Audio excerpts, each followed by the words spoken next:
एक ज़माने में गुलशनपुर नामी एक छोटे से गांव में सुंदरी नाम की एक मेहनती औरत अपने बेटे आनंद के साथ रहती थी। सुंदरी रोज़ गांव के रईसों के घरों में सफाई और खाना पकाने का काम करती थी। उनकी ज़िंदगी सादगी, तंगदस्ती और खुददारी में गुजर रही थी। एक दिन सुंदरी ने अपने बेटे आनंद से कहा, बेटा, राहुल की दुकान से कुछ आटा, चावल और दाल ले आ। अगर वो पैसे मांगे तो कह देना, अगले महीने दे देंगे।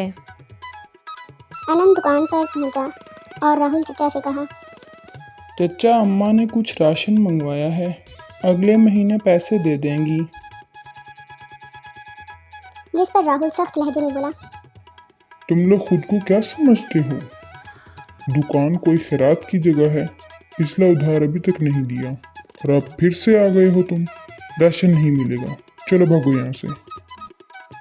जिस पर आनंद मायूस होकर घर वापस लौट रहा था। दिल में सिर्फ एक सोच थी, कब तक हम यूँ दूसरों के रहम करम पर रहेंगे? अम्मा थक चुकी हैं, मुझे कुछ करना होगा, किस्मत को बदलना होगा। इसी दौरान एक वीरान राह में एक सफ़ेद दाढ़ी वाले बुजुर्ग आनंद के सामने नजर आए। बुजुर्ग का नाम सिद्धनाथ था।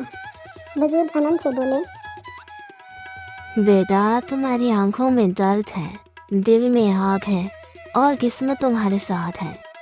तुम्हारा वक्त जल्द बदलेगा। जिस पर आनंद ने हैरान होकर पूछा, बाबा, आप मुझे जानते भी हैं?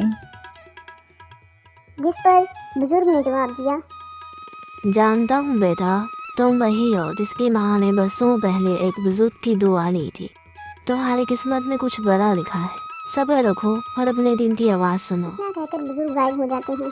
आनंद घर पहुंचता है और सारी बात अपनी माँ को बताता है। जिस पर सुंदरी कहती है, बेटा, जब तुम पैदा हुए थे तब भी एक ईश्वर ने कहा था कि तुम्हें एक दिन पूरी सल्तनत में नाम पैदा करोगे। तब मैंने हंसकर बात टाल दी थी, मगर शायद वो सच था। रियासत नूरिस्तान का नेक दिल बादशाह बहुत दानिशमंद था, लेकिन उसके सबसे करीबी मशीर की अचानक वफात हो गई।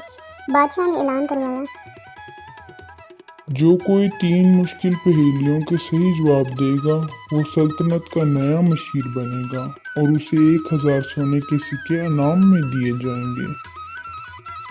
पूरे मुल्क में ऐलान फैल गया। कई मालदार और सियासतदान महल पहुंचे, मगर कोई भी तीनों पहेलियों के दुरुस्त जवाब न दे सका।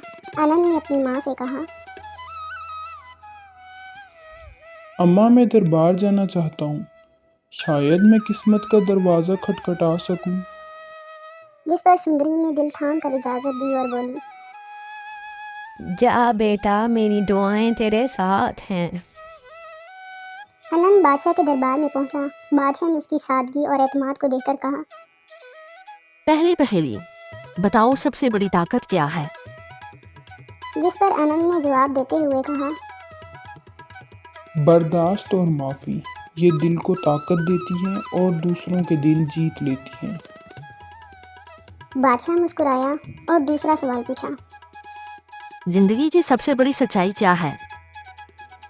जिस पर आनंद ने जवाब दिया, मौत, क्योंकि ये सबके लिए बराबर है और यही हमें आजिज़ी सिखाती है। बादशाह ने तीसरे सवाल में कहा, सच्ची लियाकत किस में है?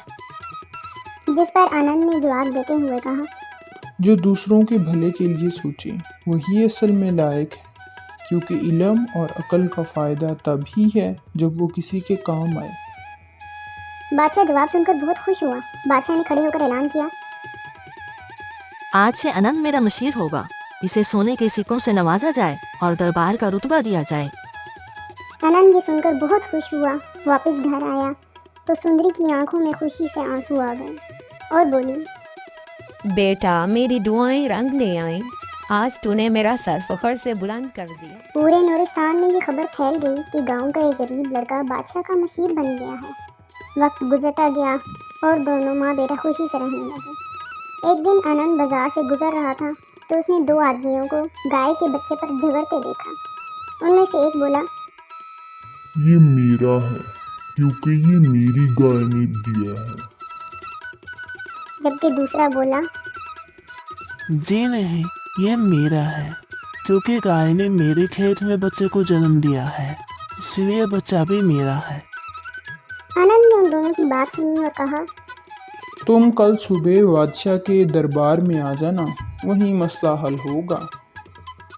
अगले दिन वो दोनों दरबार में हाजिर हुए। बादशाह ने फैसला आनंद पर छोड़ दिया।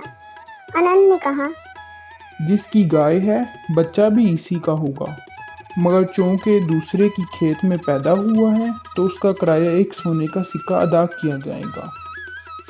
दोनों ने खुशी से फैसला मान लिया। मेहनत, दुआ और नेकी कभी रायगा नहीं जाती और किस्मत उन्हीं का साथ देती है जो कभी हार नहीं मानते।